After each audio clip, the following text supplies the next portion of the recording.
She's a heck of a lot of fun, Jeanne Robertson. Oh, she's a heck of a lot of fun, Jeanne Robertson.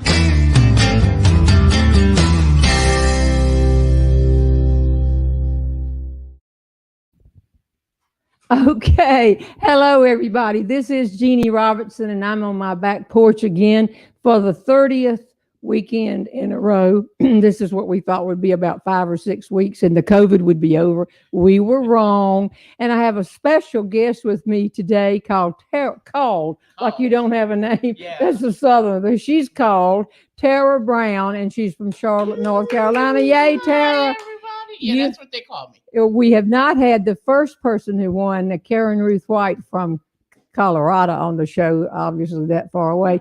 But we've had Debbie Childers on the show, who won the second Jeanne Robertson Humor Contest. And now Tara Brown, who won, but you're going to claim it forever because we didn't have it this particular year. I am the reigning and defending champion. Okay. So I'm not giving it up anytime soon. No. Yeah. Well, we're going to have a very good time. Let me get a few logistics out of the way right away. We're going to have our thing that we started last week and just tried it to see how y'all like it. We had a throwback, something that I have explained many times, but the new people haven't heard. I mistakenly called it a throw up. That was an error. Y'all called us on it right away. Tony called me on it right away. But we've got a show and tell. We've got your questions, many for Tara, because she comes from a little different world than what I come from. I'm a humorist and have worked the convention market, and you came through the comedy circuit. Yes, ma'am. And I can't wait to hear how you did that. I wouldn't have done what you did. Yeah. She was in where? Brooklyn? Yeah, I'm originally from Brooklyn, New York. And before we go on, I am from Brooklyn, but I'm raised by a Southern mama who taught me that you never come to someone's house without bringing them a gift. So I brought you a gift. I want to give to you. Okay. Oh my gosh. What a nice way to start the show. I hid it from you all yesterday. It's a puppy. What is it? What is it? There's a Godiva. There's a oh my gosh. I don't know. Oh my gosh. Well, this is nice. Thank you very much. Yeah. Tony, you'll never see it. You'll never see it. Godiva chocolate. Oh my word. Thank you so much. You're welcome. I didn't know that. I can't find it. I said some sweets for one of the sweetest women I know. So there's a card in there, but I'm going to tell Left Brain. Yeah, you know. He won't believe that, but I'm going to tell it. Well, while we're talking about gifts, Godiva is slightly good chocolate. Thank you. Yeah, I appreciate it. You have raised the bar for our guests. Well, they don't have to bring one. That's what the reigning and defending champion of the Jeanne Robertson Humor That's right. Well, let me tell you about Nan Sharp. Yes. Nan is from Midlothian, Virginia, right outside of, Midlothian. Okay. Outside of Richmond. I didn't get that out of my mouth yet. But she sent me, y'all, let me show y'all what she made and sent me this week, because I know you're wondering, why does Jeanne have a big picture of herself right behind her? This is made out of beads, and when lights are on it, it sparkles like diamonds. And that's my picture. That's me. You got it, Patrick? I wish you could see the light sparkling. You can sort of see it a little bit. And what she did was, that's awesome. She spent a month, and there are 24,000 and maybe 4 or 5 more hundred little bitty tiny beads in here, different color beads, and the backs of the beads are flat. And then she sticks them on here, gets the picture made. And it's on a canvas. I think that's really nice, don't y'all? Godiva chocolate's nice too. There you but go. I thought that was great. With beads in it, but you might need to turn your mic on a little bit better. Up. Hey, let me give this to you, Patrick, because if somebody stepped on this and out of this crowd, we don't ever know. But she made that, and she said that I could tell y'all that she is that my camera? She is 78 years old. That's and since awesome. I'm 77, right behind her, and after talking to you and listen to this, she said, "Do you judge that Jeanne Robertson's humor contest?" And I said, Well, there are 9 judges, and then they bring the finals in, and everybody makes the final decision. Why? And she said, "Well, I entered it a couple of years ago," and then she told me her story. So I just love that. I love it. So, y'all, this is a good example. You don't quit living when you get to be our age. There you go. But I thank you for doing that. The throwback story, the question that I want to answer for y'all today, more and more people have said, I have asked you over and over, how did you and Left Brain meet?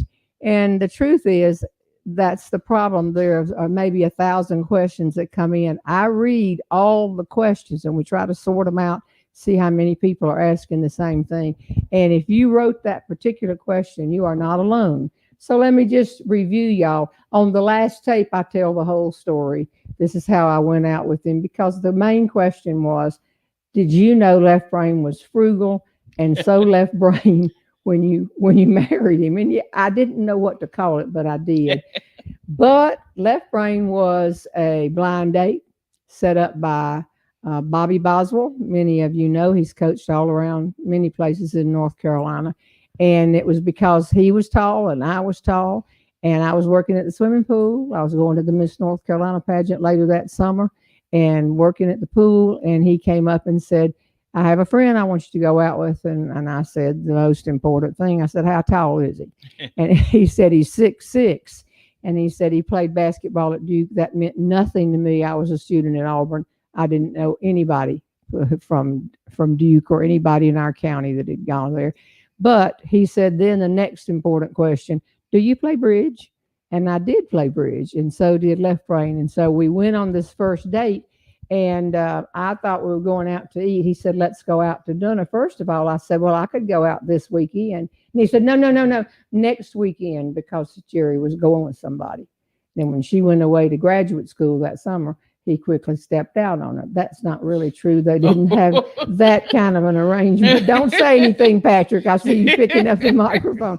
But anyway, he didn't really take me to a restaurant, but we did go to Jim's Tasty Freeze and got a 35-cent and a 45-cent. I got the 45-cent because I wanted cheese hamburgers. So that story is well explained, I think, on the last tape. But it was a blind date, probably because we were both tall and in town that summer. And he already had his master's, and then he later got a doctorate. He's a great guy. Tony, would you come here just a second and turn that picture around? When I opened the door on the blind date, I didn't see this face because this face is not smiling, but that was Jerry when he came for the first date and had that. What you remember? Everybody had the short hair, and then he had blue eyes, and he was 6 feet 6 inches tall, and therefore, and now of course he's known as Left Brain. Okay, thanks a lot. And now we'll move on.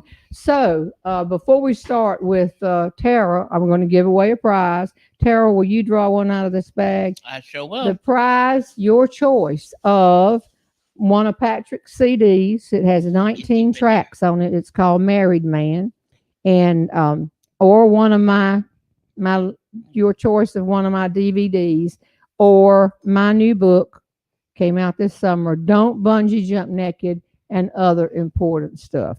So your choice, and who's the winner? The winner is Miss Dorothy Adams from Flint, Michigan, who says, love you, Jeannie. Okay, Flint, Michigan. There you go. Michigan is like a hand.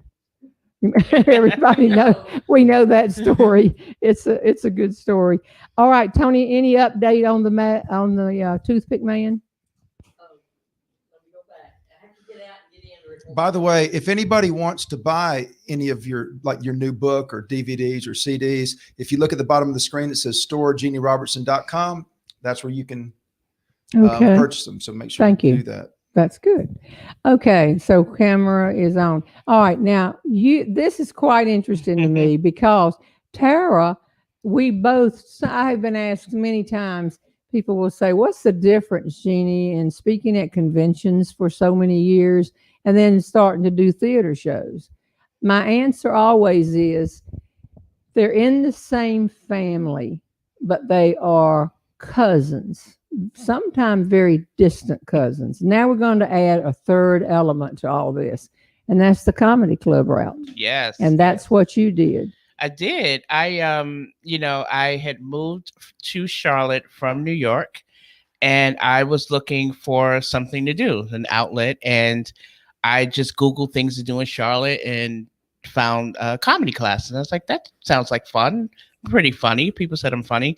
So I took this 6 week, I think 7 weeks, so 6 weeks of classes, and the seventh week is graduation, comedy class at the Comedy Zone in Charlotte, and then started performing in comedy clubs across the country. And comedy clubs are definitely a different ball game than theaters, Don't you stay in like the Ritz Hotel and the Marriott? No, you don't. You don't at all. I have stayed in hotels without hallways. So it's just like when you're in a motel and you got to push the chair up against the door. So you're like, yeah, I don't want anybody in here. It's not as glamorous as it looks, folks, but you pay your dues and you come up through the comedy club ranks. And I always like to say it's character building. If nothing else, it's character building. But I'll tell you what's awesome about winning the competition and getting to perform with you in Dallas at the Windspear Opera House, which was amazing. And for the folks out there who are watching, who were at that show, thank you for your kindness to me. You and Al, your manager, were so unbelievably kind and gracious and warm to me and my best friend Raquel, who I took. And Al said to me, before the show, he said, in a theater, laughter takes a long time to travel. So, build some space between your punchlines. I, coming out of the comedy club background, I just wanted to make sure I stayed within my time. I didn't go over because, when you're performing with the headliner, you don't want to, go over your time. So I was just on the time. He said, don't worry about it. Just take your time because comedy travels. So we got to that theater and boy, did it travel. I was like, they were laughing. I was like, this is nice. I've never had this before. I'm going to take over because the winner of the contest could look at my calendar and decide and select. Mm-hmm. And the first winner was from Colorado, and I had shows coming up in Denver and Colorado Springs. That was a natural. Mm-hmm. And then Debbie Childers, the first one was Karen Ruth White. Then Debbie Childers was from Leeds, Alabama, but lived down in Georgia. And she looked and saw that I had a show going up in a huge theater in Athens, Georgia, home of the Dogs. By the way, I have on a red and black because of the Auburn, Georgia game last week. I just don't want to hear any more about it. I've worn your school colors. Woof, woof, woof. Anyways, what are you going to say, Patrick? You picked up the microphone. Looks like you lost a bet. I lost a bet. So then when you won, mm-hmm. I said, unfortunately, I have just had a show at the Night Theater in Charlotte, mm-hmm. and we usually go back every other year or something like that. And but look at the schedule, and lots of places, Myrtle Beach. Yeah. There were just Columbia, South all Carolina, around the Carolinas. all around the Carolinas. And she said, I think I'll go to Dallas. And I said, Dallas, bigger airline ticket, Dallas. And your friends coming too. Yeah. So, okay. You were like, do you know anyone in Dallas? Do you have relatives in Dallas? No. Do you know? You said to me, I don't know a soul in Dallas. So this just set it up. And then I said, but why? And you said, everything I've ever seen about Texas and Dallas, they just seem like fun people. That's what you said. So Patrick and Tara and I were kibitzing a while ago among ourselves in the kitchen about the bad introduction that you get sometime. They'll say, our president of so many years has passed away and not able to come now and make you laugh, so and so. But I'm going to pat myself on the back because when we got there, I said, now they're 1,800. We've sold this out. 1,800 people are here. And what's the biggest crowd? I'll never forget this. What's the biggest crowd you've spoken to, Tara? And you said, about 300. I said, oh, no. Yeah. And that's why Al and we were all saying, you got to slow down. Yeah. Let the laughter get up to the bow. We're giving you all these tips, which we should have known better than to do. But when I went out on the stage, this is the easiest introduction because your introducer can kill you. I mean, they really can. But I've always thought if you're supposed to introduce somebody, take a little time and do it right. but this just fell in my lap, and I've been so proud. So I'm bragging because I went out and told the audience. I did my own warm up. Oh, you did well. About 30, 35 you minutes. You did. Then I stopped and told them about the contest and that we had a guest tonight, told them who it was. And then I said, out of all the places she could have chosen, she chose Dallas. Well, they erupted. That was it. I mean, they went. They loved it. You could have just walked out with a bag over your head. Yeah. But then when they quieted down, I asked her why. And she said, I don't know a soul in Dallas, but the people there just seem so friendly. Well, at that point, I'm telling you, you could have walked on one side of the stage, waved and pivoted and then walked off, and you would have gotten a standing ovation. Thank you, Dallas. Yeah. So tell them about it. It was quite exciting. It was amazing. I'm going to go back a little bit because I have to give kudos to a colleague of mine. Her name is Sherry Deese, and she was the first person who told me about the competition when I entered it the first time in year 2. Yes. And she said, I think you should enter this. And I didn't have any expectation. I didn't know. I honestly didn't know what I was getting into. She told me to do it. It seemed like a good idea, and I did it. And so I kept getting these emails like, you made it to the next round. And again, I'm really not putting a lot of stock into this. And then it was a super finalist in year 2, and it said, you're going to get a call with Jeanne. And I said, oh, this is real. Like, this is a thing. And so you called, you said, this is Jeanne. And I said, for real?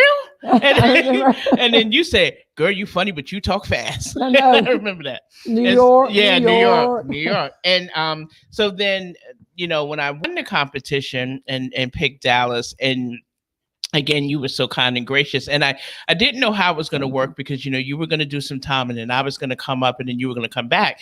And the only thing I kept remembering is when she gets off the stage, they're going to be like, who's this girl? We don't know her. We don't want anything to do. But when you introduced me, I was like sitting off in the wings. And I was like, that is wonderful.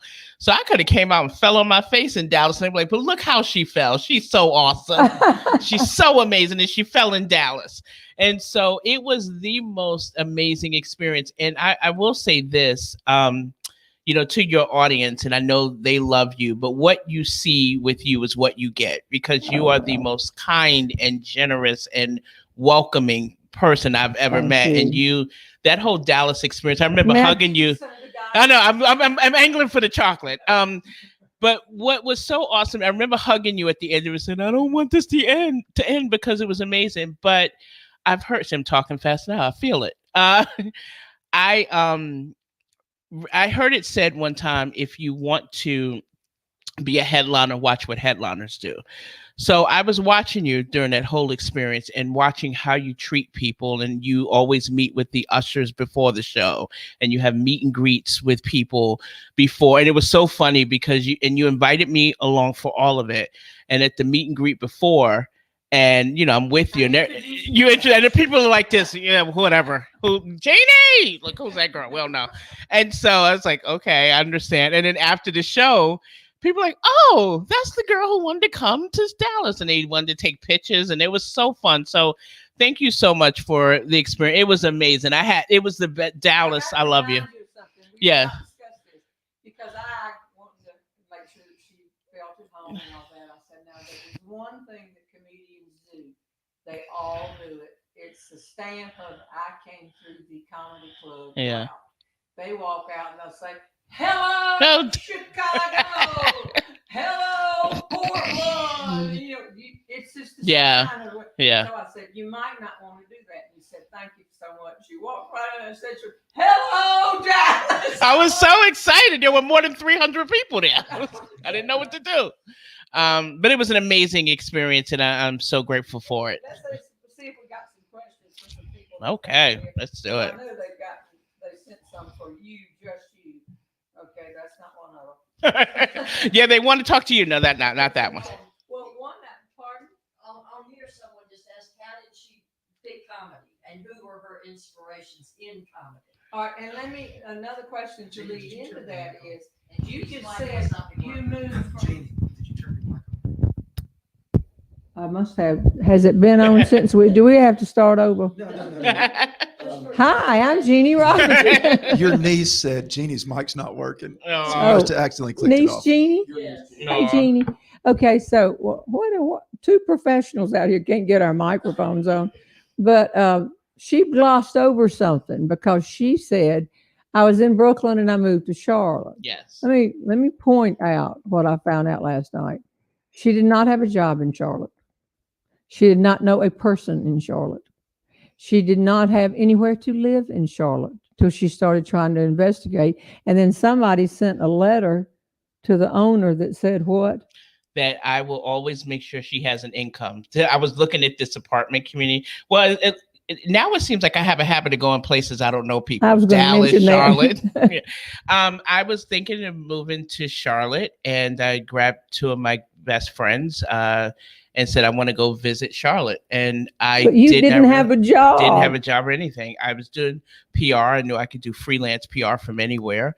I made the mistake of coming to Charlotte in February when they have ice storms. I didn't know that. Right. And moved. And then there was an apartment community I was looking at, and a woman who I had worked with told them I will always make sure she has income to pay her rent. And they gave me the apartment based on a word. I don't think that can happen now. You were in the publishing business in New York. I was in I worked in publishing in New York at HarperCollins and Penguin.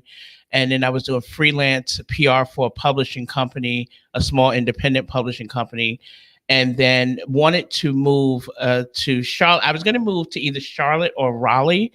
And there's the running, because I do PR for a living, and there's the running joke goes, if you ever want to tell God a joke, tell him about your future plans. Yeah. So I wanted to do sports PR. So I was like, Charlotte has more of the pro sports team.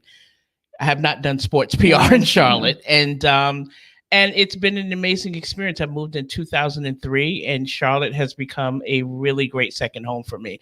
I will always be a New Yorker, and especially when I say things like talking and coffee and stuff like that, you hear New York. You're learning, But now when I go back to New York from Charlotte for a visit, and they hand me some iced tea and it's not sweet, and I'm like, the horror. I don't sweeten my own tea anymore. How do they get the sugar out of this tea? Exactly. How does this work even? Well, I just think it's gutsy then just to say, well, I think I'll try stand up. And so, because we were laughing last night, when you're doing comedy in front of all comedians, they are just the worst. They like you, but they're sort of waiting for their turn. Yeah. And or maybe writing down what you said if it was funny. Is that a problem in comedy? Like it might be sometime in professional speaking. If you write some material and do it, do people take your material? I haven't seen that. People sometimes have. Thankfully, I have not had that happen to me. People have jokes that can be close to what you do, and it can toe a line a little bit. And the good thing about being in a certain community, all of us comedians are pretty familiar with each other's material. So, that joke. So if I'm watching someone and they do a joke that's similar to another comedian, I'll kind of pull them aside and say, so-and-so does a joke similar. And normally people will just back off it a little bit or just find a different approach. So I don't find it so much. And then, like you say, open mics are a necessary evil because you have to do them to work out material. But you're in a room full of other comedians who are just like you said, focused on their own stuff and they're not really paying attention to you. Let me tell you the difference, because when Left Brain and I moved back to Burlington, North Carolina area, Alamance County, I had grown up in Graham, 2 miles. And so what I did was I was working on material. I did not do an open mic. I've never done an open mic. That would terrify me. But I went to all the senior citizens groups at the churches. These were groups that didn't have money to pay. They weren't going to book me. Yeah. You had to go and do this. And I would go saying to them, I'm going to try out material. And I'm going to tell you now that I am a senior citizen, I understand this. But if you tell something and they don't think it's funny, they'll say, that's not ready yet, Jeannie. You need to work on that. Well, that third one was good. So I would stop at the end with all my list and say, tell me what you thought about these. And boy, will they tell you. Yeah. So that's not open mic, but that's brutal, though. That's brutal. Senior citizens and kids. I know. Kids are very honest with you, too. Kids will get you for sure. Yeah. Let's find some of these, because people sent questions, and I'm wondering if they got put in the wrong box or wherever. Okay, Betsy Clark. Jeannie and Tara, your lives are so adventurous. Oh, Betsy. I have no idea. That goes with the one that says, do you wash your own windows? No. Has it always been that way for both of you? What do you do if you find yourself at loose ends or does that ever happen? Life is a big loose end. You know, one of the things I love about comedy, I'll say, is what it brings to people. The fact that you can think about something, create it, perform it, and make someone laugh is such an amazing gift. And I am grateful that I get to do this. So, do I have tough times and things go wrong? Of course I do. But I get to tell jokes on stages across the country. I get to go to the Windspear Opera House with Jeanne Robertson. Wow. My life does not suck. I'm okay. I'm doing okay. Well, I think my friends will tell you that I'm probably a little bit obsessive, but my hobby is collecting humor, and then my job is delivering the humor. So to be at loose ends, would you say, Tony, I'm at loose ends, or I always have something I need to be doing? I get up with a list. No, that's just, and I know that, and I know I probably should not do that so much. But if people say, "Well, you're home Wednesday," and I'm thinking, "Oh no, I've got Wednesday planned. Don't call on Wednesday. I've got it completely planned." So, adventurous or not, here we go. Okay. Have you ever had a show? Oh, this is to me in Nanaimo, British Columbia. If so, what was their reaction to "Don't Bungee Jump Naked" story? I've never spoken in Nanaimo, but we put up a story on YouTube. Any word on the Toothpick Man? 99999. Okay, wow. Right now the Toothpick Man story on YouTube is at 999,999. So we need one more view to get 1 million views. Well, Tony, hit it. I'm hitting it, but it takes a while. Well, then I'm announcing that the Toothpick Man has hit 1 million hits. Giving us a hard time. Yeah. Wonder what's wrong. Can you turn it up any? Oh, yeah, it's on. Okay. Well, so we put up the grocery store story, and 1 million. It's at 1 million. Yay! Yay! And the one I've already told Tony, I whispered to her, I think the next one that's going to hit 2 million is going to be the story about you. And of course, Tony said, "Well, it better hurry up. My birthday." People would look at it. Okay, look at it one more time. So, so we put up the story, "Don't Send a Man to the Grocery Store," and it's a classic. It's really done well, and we're getting ready to tape it over and do the longer version. But then Tony, we put it up, and then Tony said, "You need to put up another one. Put up Don't Bungee Jump Naked." And I said, "Tony, we're doing really well with this grocery store thing. I don't want to mess it all up." She said, "You need to put it up." So we did. And then, I don't know, a week or two later, Tony came in hustling with a little piece of paper in her hand. I could see some writing on it. She said, "I told you don't put up that bungee jumping story. Look, they have called from Nanaimo, British Columbia, and they want to talk to you." Oh. And she said, "Now I'm out of here. I didn't have a thing to do with this." And she puts the number down and walks out. And then I stood there and I thought, now wait a minute. A bungee jumping place that has naked bungee jumping, they got to have a sense of humor. And the lady who called was named Hazel Meredith. So I called up there and I said to the man that answered the phone, I said, "This is Jeanne Robertson, and y'all called me about my clip." And he started laughing. He said, "Let me get Hazel." And she came back. She said, "Oh, Jeannie, we think this is the funniest thing. May we share it on every one of our websites all across Canada?" And I remember I said, "Oh, I don't think I want all that free publicity." Sure. So mentioning publicity. So you started with the clubs and got known, and then they started naming you the Queen of Comedy in Charlotte. Well, comedian, it's so funny when a friend of mine who's a fellow comedian, he brought me up. I was doing a show and he brought me up.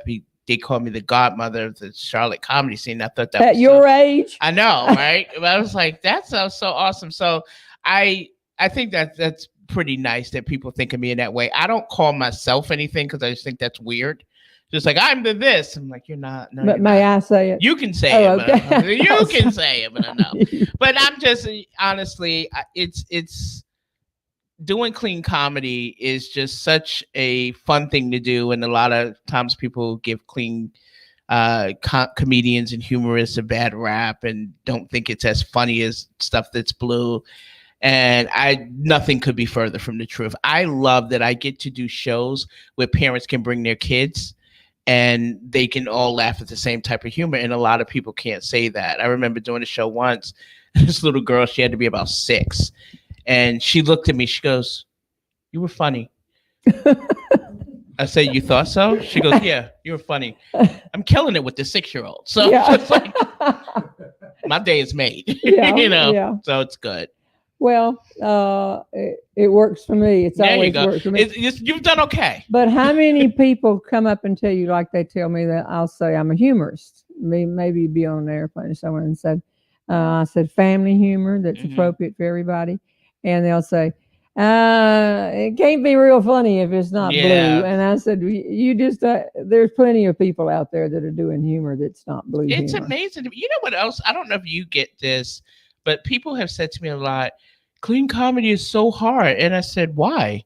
I said, I don't spend my daily life using profanity. So I speak to you. I say my comedy is the way I speak to people. So it's not hard for me. So some people think it's really hard. Another thing I do when we could go in comedy clubs, I host a clean comedy brunch series at the Comedy Zone in Charlotte. And it's super duper family friendly. Okay, now a clean comedy brunch show. Yeah, series. It's a series of shows. And I do it like on a Sunday afternoon after people have gone to church and had their naps, and we come out. I do it quarterly, and it's a really fun show. And like I said, because parents don't need a babysitter. And I tell the comedians who I book for the shows, if you can't tell your joke to your mama or your pastor, you can't tell it at my show. And so I get comedians who come on and people have a blast. And in addition to giving a spotlight to comedians who I know who work clean, I also like to give a platform to people who want to try to work clean, because I think it's so important for all people doing comedy to have clean material in their arsenal, because you never know when you'll need it. So it's been a really great platform. And the first time I did it, I remember my coworker brought his daughter. She had to be about 8, and she wanted to be any place else other than there. Yeah. She was so upset, and I'm just hugging everyone, and she just didn't want to be bothered. And then after the show, she comes up to me. She goes, "That was amazing." And I said, "You had fun?" She goes, "I had so much fun." So she is my why. You know what I mean? I think about her a lot, and I think about how we need now more than ever humor that everybody can enjoy. And so I'm glad I get to do that. You. Yeah. Now you're 51. You yes, told ma'am. And I'm proud of that. We know that. So people will say they're watching this today, and they're saying, "I think I can do this. You can. I really think I can do this." I know what I would say. What would you say? I would say go for it. I've been doing comedy, as you said, I'm 51. I've been doing comedy for 6 years now. So not that long ago. And I wanted to do it. I tried it. It's been working out. I would say go for it, but manage your expectations. Don't think that you're going to start doing comedy and when there may be a COVID year. In a COVID year, right now it's actually a very interesting time we're in with comedy shows, and they're slowly coming back, but a lot of things have gone virtual and socially distanced. And so if you thought it was tough before, it's really interesting now. But go for it. I mean, what do you have to lose? I will say surround yourself with people who will encourage you, but will also tell you the truth, because comedy is not for everyone, and it's definitely not for the faint of heart. And but I don't think I could work comedy club. I think you could. I just don't think I could. Yeah, I think you would started in another area. Well, you know what you do? Let's do this. You work a comedy club, and I'll come and introduce you the way you introduced me in Dallas. I was like, she's and then there you go, and then you can't fail. Well, and what you said about your brunch, it may be for some senior citizens groups at a church or somewhere. There may be, if you only had 5 or 6 people who'd like to give it a try, have a program 1 month and let them get up and give it a try. Write their own material. Well, I'll tell you what's funny about something like that. That can work, and it can flop. Yeah. I did a show in golly, I'm forgetting, somewhere in South Carolina. And this was a very interesting show. So I was closing out the show, and right before I got ready to close it up, the host says, hey, this is Mr. So-and-so, and his 70th birthday is coming up. And he just thought he wanted to try some comedy. So she let him try some comedy about a good 20 minutes before I was going to go close out the show. So that was interesting, trying to get that crowd back. So I've had them say my granddaughter is really funny too. Okay. And then maybe she got up one time and she did somebody's routine. She got it right off of somewhere. And I said, oh, she is. She's going to be, because. Did you say bless her heart? No, I didn't. More people come up to me after shows and say, Jeannie, you should use the phrase bless her heart. Well, once in a while I might say it, but so many women in speaking have a routine on bless her heart that I don't want to do it. I steer away from it on purpose. Let's give more prizes. Let's give prizes. What? You got a question? Say hello to your sister. She's watching from Atlanta. Catherine? She was on a few weeks ago. Oh, we're over there now. See how we jump around. We started with one cell phone. So, I love her. She knows that. People who saw her on are saying hey to her. Good. Okay, what? I just wanted to say one thing. You were talking about people coming up to you saying, I think I can do that. Yep. I would get a lot of calls from fraternity brothers or friends from college and said, man, I think I can be a speaker too. And I say, you just gave a good wedding toast, didn't you? You went over real well down at the game. And then there's a difference between living room humor and then going out on a stage somewhere. So it's like, oh, I killed it with my friends in the living room. I think I can get on a comedy club stage now. Yeah, but it's so rewarding when they laugh. It is so rewarding. Wonderful. All right, and what, you got another question? Okay, let's draw. I'm going to let y'all draw one out of here. Mm-hmm. This is a prize winner. We're up to all these bags. Okay, this is a fat one. I cut them with a machine, so it doesn't always. Okay. Barbara Rawson, Rawson. Jeannie, enjoy all your shows and performances. Barbara Rawson. Doesn't say where she's from. And she has her choice of gifts, and you choose that one. Yep, that's the first. Draw another one, Tara. Draw another one? Uh-huh. Okay. You try to get to the bottom of the bag. Okay. Those people think they have no hope. You have hope. You have hope. People at the bottom of the bag. And the last shall be first. Okay, let's see. If I can open it. There we go. All right, let's see who's coming home with a gift. That would be Lori Katzer-Bremer. And it says, hello. So, hello, Lori Katzer-Bremer. Well, we tell everybody to write. If you ask a question, your name goes into the pot. But we have people who just say their name and say hello, and that goes into the pot too. So that's fine with me. Do you have the website, the email for them to tell me so I know where to send their book? Jeannie at JeannieRobertson.com. Well, we do Tony. Okay, Tony is Toni, and my name doesn't have an I. It's very confusing to people because they still go ahead like I dream of Jeannie. But you mentioned the opportunities that are out there. I have good news. Good news.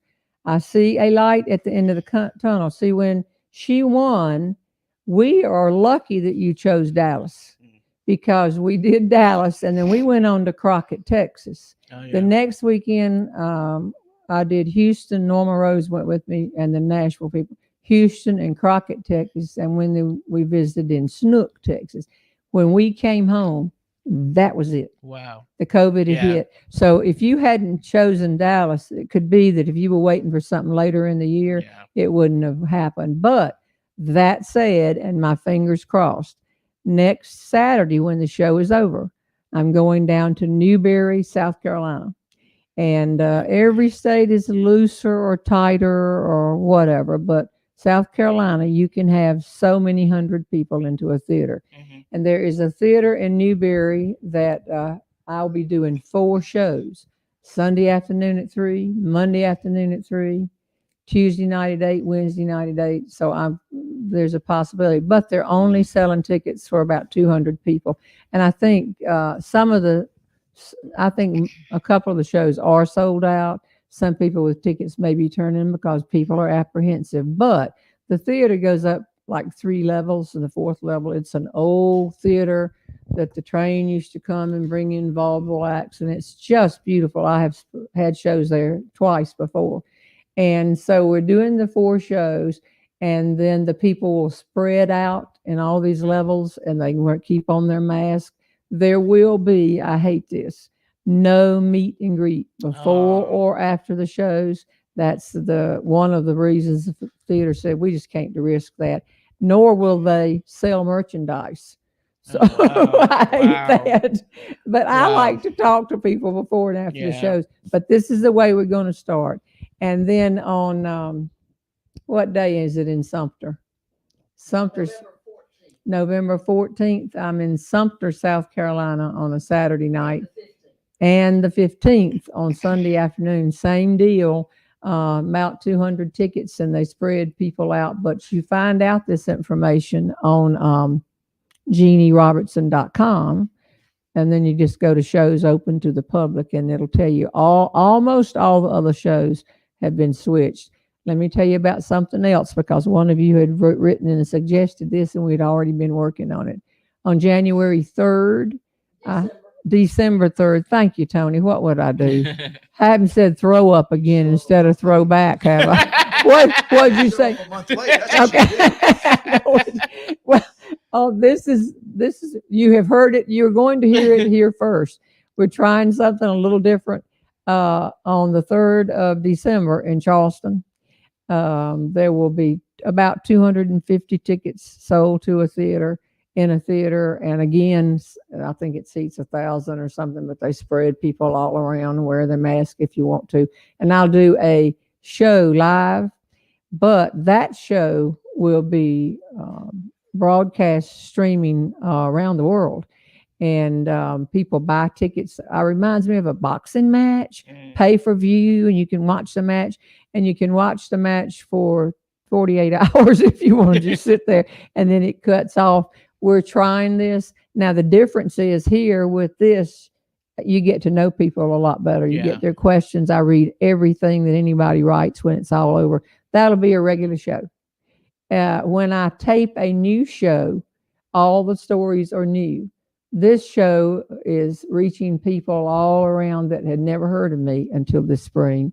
And so there will be some older stories, and that's where we're going to retape the grocery store and make the longer version. But there'll be more. But if you want early access to all of that, you just go to the same place, JeanneRobertson.com. And from there, you sign up. And then when the tickets are available, you will be notified. So no money is put down for anything. So I don't know. You think that'll work? I think it will. It'll be different. You've been doing pretty well. Well, we've seen people on TV doing things like this, but they heard no laughter. See, like you and I are laughing at each other, but nobody else. We don't know whether but look at all these people that are writing. Are you laughing? Are you laughing? See. Are we funny? Is it happening? Is it working? Is this thing on? Tony, are you finding any questions? If not, I'm going back to the bucket. Someone asked if you've ever been to Jonesboro for the international storytelling. 4 times, 3 times? Yeah, many times. Yes. I've usually gone in on Thursday night and they said what state, Charleston? There is more than one. I'm sorry, South Carolina. Notice that all 3 of those events are in South Carolina. They are a little bit looser down there. Can I say something real quick, Jeanne? Yeah. So a lot of people are asking how to find Tara on social media. Oh, that's great. So if you go to YouTube, just put in Tara Brown Comedy, or Facebook as well. Tara Brown Comedy. Please and thank you. And make sure you subscribe. That way you can get all the latest information. And I'm going to fuss at you. You need more YouTube clips. I do out need. there. Okay, I'm going to put some YouTube clips up. I don't want people to get freaked out by the word subscribe. You don't have to pay anything. No. Just subscribe to my YouTube channel. I'll put some more clips. I'm going to put more clips up. I have a lot of fun, and you'll get to know more about me. I have clips up of my comedy. I'll do some things. Let's get to know each other. So come on and follow me on social media. You're going to get ready to know another one of our team here right now. Uh-oh. Enter Norma Rose. Miss Norma Ray. Yes. Hey. Come and meet Tara. Norma Don't Rose, trip. Norma Rose. Come and have a seat, Norma Rose. I knew. Hi. Hi. But let me tell you what's funny about her. When she told me we were doing this, she said, You don't have to dress up. I said, I've seen Miss Norma on that show. Miss Norma dresses up. Miss Norma, and you've heard a lot of things about it. It's not true. Oh, no. I've heard good things about you, though. That's true, right? They're all The true. oldest friend and all that. Yeah. I know. But anyway. Well, I'm glad you stopped by. How are You got to you? be good at something, haven't you? You do. You do. You got it going on, Miss Norma. I'm going. Y'all got it going on. And I've been listening, and I'm thinking the last thing they need is another helper. But you said you wanted to meet her. Oh, thank you so much. I'm And I so want to Okay. give you an elbow. Yes. or I hate. That's the thing I hate the most about this. I miss hugging people. Okay, and But I There missed you go. my questions with Tara. I'm sorry, people, but I didn't. No, you're fine. Maybe I was talking loud like No. a teacher. But see, I Is talk that loud like a microphone on? big We got 3 microphones. It says, oh, Am I on? But it's not But on, is it? one of the questions that we've gotten repeatedly, and one lady, I can't remember your name, I felt so shit. I want to know why you don't y'all get those mics ready and use a lapel mic and not quit fooling around. And I wrote back and said, I prefer handheld. Everybody's Yeah. different. And so she said, I want you to tell us why. Oh, wow. And and I'm going to tell you why. Because I use a lot of physical comedy. Mhm. I would like to think Don Knotts or Lucille Ball, they move around, do things, and they put a little lapel mic right here, and I don't want the one around here. And if I look up to do something, sound goes down a little bit, just a little bit, or moving all around. And I bring men to the stage sometime and do a little mock pageant. Mm. And I ask them questions, and I have learned the hard way. I do not want them leaning into my chest Yes. to answer. I like to take the microphone and go to the man That becomes a instead of different having the show. man Yeah. say, well, I can answer that question right there. Just one of the things. I got some questions in here, and somehow I'm just Can I looking. go back to something real quick Yeah. with the YouTube channel? What I want to make sure that people know. When I was going to Dallas for the contest, a filmmaker friend of mine said something, at the time I didn't know, but that it would be valuable. But she said you should document your experience by video. And so what I did from the time I left Charlotte to the time I was in Dallas and came back, I put a lot of videos up about the experience, and all of those are on the YouTube channel. So if you subscribe to Tara Brown Comedy on YouTube, you'll see all of that. And it was really fun. And a lot was of friends Rochelle helping you with that? Raquel was, yeah, she was Raquel. helping me with that, and she was actually really good. Listen, also. what I remember is Yeah. we were on that stage, and you were looking out, and that place was empty, and you said, Raquel, are you getting this? Yeah. Everything we did, are you getting Yeah, this? she was so great. She was the historian for that trip, and she documented everything. So it was, and a lot of people said, thanks for taking me on that journey. So you'll see all of those clips up on YouTube. I'm going to put all of these back in the bucket because these are questions. Yes, Yes, please. ma'am. Are you? Wait, she's going to tell you put a scarf. Teach you a lot about Southern, right? Yes, you can. Yes, you can. And I'm going to say I got a lot to learn about your Northerners? accent. Yes. But I don't think I can learn.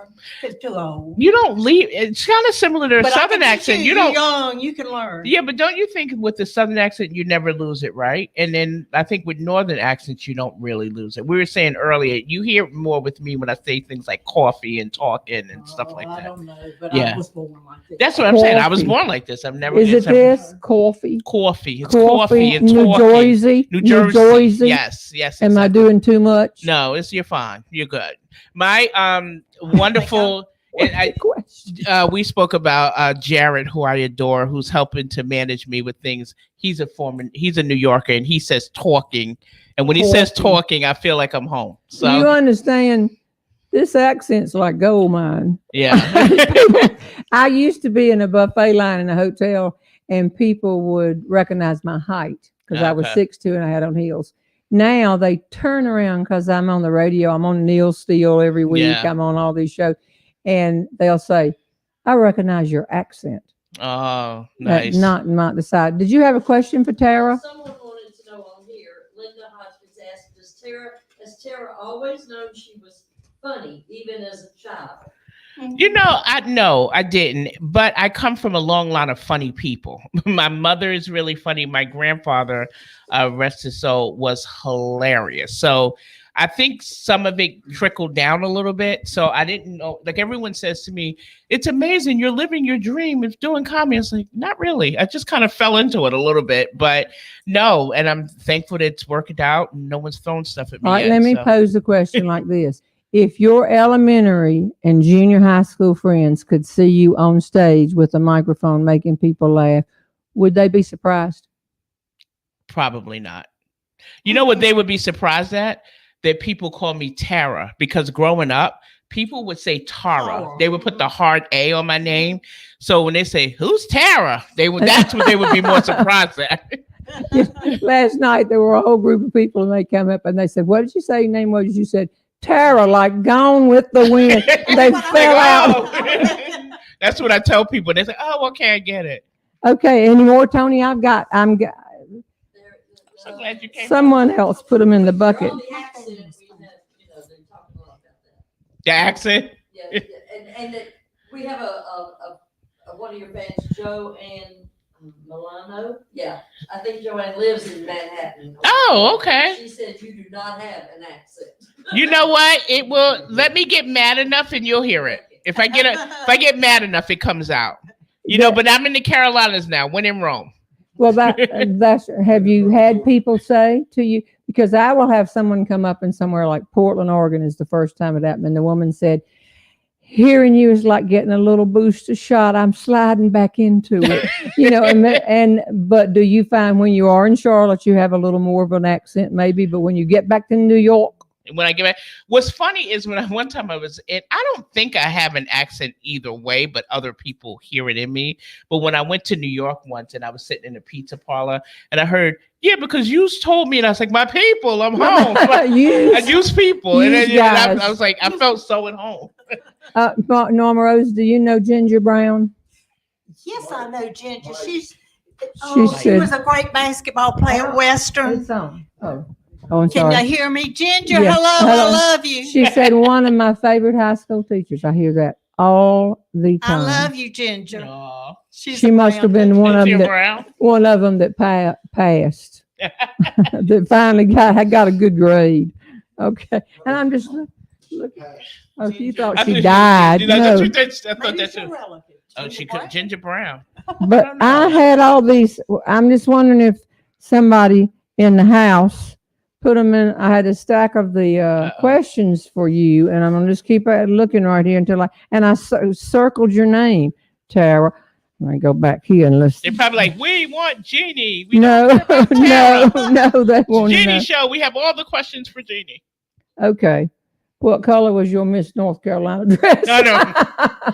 That's not. You don't know. Well, I mean, this is discouraging to me because I had them all out in sacks, and I said, now make sure that this gets in the bucket because.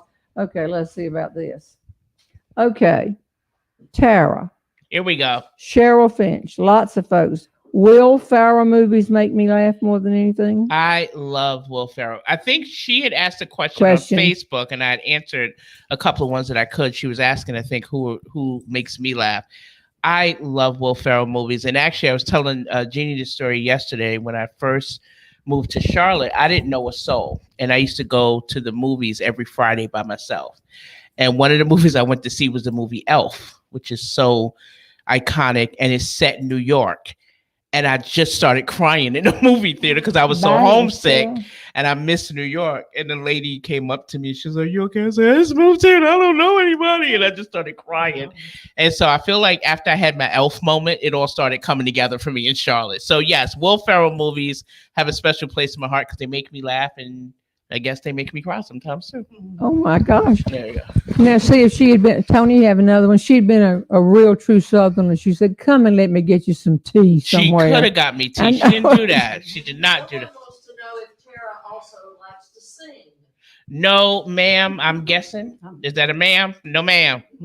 That's what I picked up in the Carolinas. Ma'am and sir. Yes. Fabulous guest. Can't wait. Speaking of singing, Patrick, what time is it? 5 minutes left. Time for a song. No, not the last 5 minutes left in the show. Yes.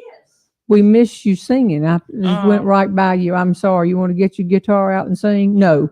Oh, sure. You did like that. we can go 5 minutes over. Get that sign out, because I know for a fact that someone is tuning in today to hear you sing for a possible something. Okay, so don't mess it up.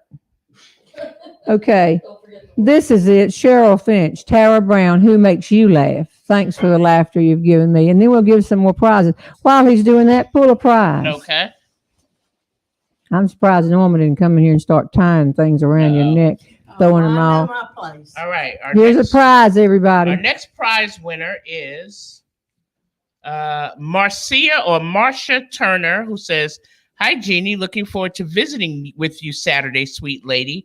Marcia's from Mississippi.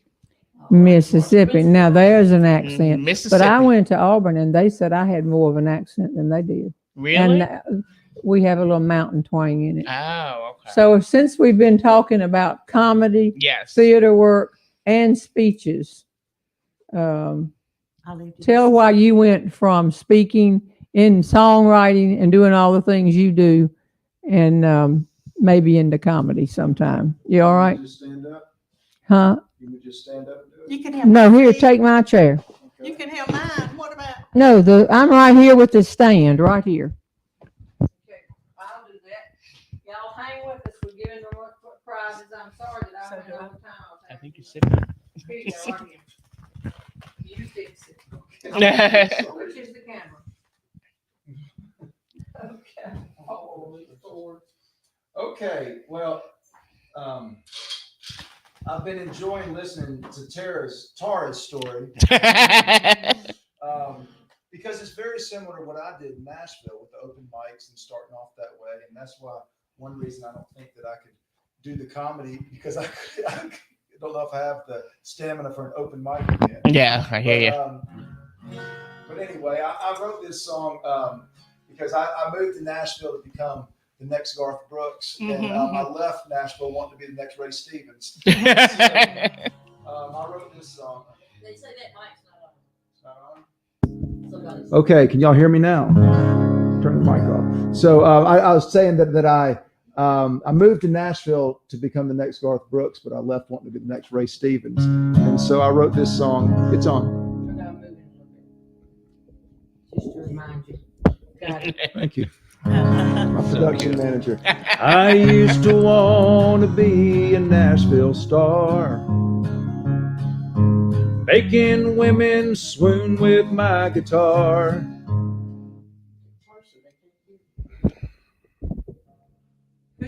Can y'all hear me? Is it easier for you to get me? Let's do that. Let's just do that. Okay, we're gonna do this again. No, that's fine. I got it. Okay. I used to want to be a Nashville star, making women swoon with my guitar. Okay, next time I do that, I want you to swoon for me. Okay, I'm gonna swoon. Okay. Making women swoon with my guitar. Woo! Excellent swooning. Just like Alan Jackson, Clint Black, and Garth Brooks, I cultivated a cowboy chic, authentic Nashville look.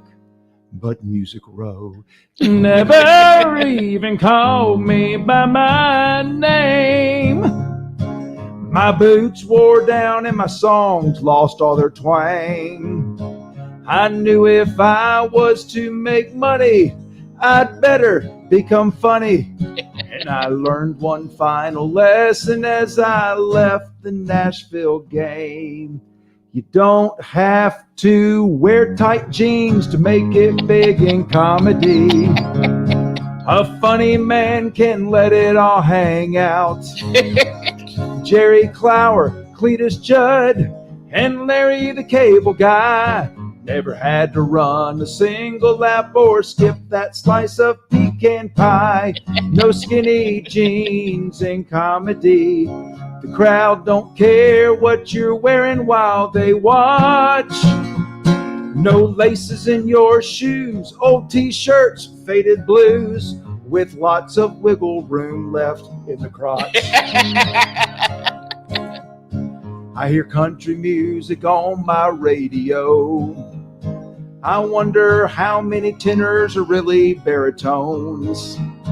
Just give them loose cut jeans that never seems to constrict their thighs. They'll sound just like Johnny Cash singing Walk the Line. No skinny jeans in comedy. A humorist always leaves room to grow. I don't need skin-tight pants to strike a comedic stance. And I can still hit Waffle House after the show. Yes! Yes! All right. Thank you. That's awesome. That is so awesome. Thank you, Patrick. Okay, let's see. Do we have anything? They love you and they want you to come back. Oh, thank you, everybody. Thank you. I want to say from the bottom of my heart, Jeannie, thank you for everything. Oh. You have just been such a blessing to my life. I know you probably hate Don't this. I know think you that's hate going to this. get. I'm No, not no, going no. to tell what I'm you trying to did come yesterday. back, people. Wait, No. no, but I want you to hear this because a lot of times, you know, you pour so much out into people, you don't get it back. But you are a delight. You're wonderful. You've been such a great mentor and friend to me. And I thank you from the bottom of my heart for welcoming me the way that you've done. Patrick, Tony, thank you, Norma. I just was going to say Norma. I wasn't going to make a faux pas. But now Norma I'm going to Rose, tell thank him. you for coming. What I do? So yes, I Oh, mean, gosh, I North know she- Carolina is built like this. You're an arm. I know Michigan is saying North Carolina is an arm, and Charlotte is like over here. And you get on I-85 and you drive straight to Burlington, North Carolina, and that's my exit. You get off. So we waited. And we waited yesterday. She said, I'm taking the afternoon off and I'm coming on up to Charlotte. I said, great, I will be waiting. And we waited. And finally about 4:00, she called and I said, where are you? And because Patrick was going to do a pop-up and then we were going to all go to dinner. She said, I'm in Asheboro. Now, if you're from North Carolina, you know you don't go through Asheboro when you're coming up 85 to Burlington. And I said, what? She said, I decided to take the scenic route in North Carolina. So I don't know when you got here, but it was great. It took a minute. It took a minute. I don't love driving. In just a full disclosure, I don't love driving on the highways. And a Friday afternoon, especially, so I decided to take the scenic route, not realizing how scenic it would be. It would be. Now, going back. I'm taking the highway going back. I'm taking the highway. But I will say this, if the comedy thing does not work out, I can probably get a job with the North Carolina Board of Tourism because I've seen every small town from Charlotte to Burlington, and I can probably write up something for the visitors guide. And there may be one other little reason that you at least chose North Carolina when you left New York. Your mama and your grandmama live in North Chadbourne. Carolinians, yeah, they do. They're born and raised. My grandmother is not born and raised in the South. My mother is a born and bred North Carolinian. So, and so they both live in Chadbourne, North Carolina. But I love them so. Yeah. Well, Norma, thanks for dropping Yes, by. Well, thank I you. told her, I said, Norma Rose will either pop in or she'll tap on the window. That would have been funny if you tapped on the window. But I'm so glad you came, and I'm glad I got to meet you, Norma Rose. And when she said don't dress up, I said, no. I've seen Miss Norma on that show. So, hey, everybody, we had a great time. Sorry we went a little longer than an hour, but we were having too much fun. And Patrick, we almost forgot you, and I'm glad we did not. You put all this stuff up into it. Everybody have a great weekend, and check out Tara Brown at tarabrown.comedy.com. Yes, please. And you get some more YouTube clips out, and we will help you make people know about them. I Okay. appreciate that so much. And thank you, everybody, for the kindness. See y'all. Keep laughing. Bye. She's a heck of a lot of fun, Jeanne Robertson. Oh, she's a heck of a lot of fun, Jeanne Robertson.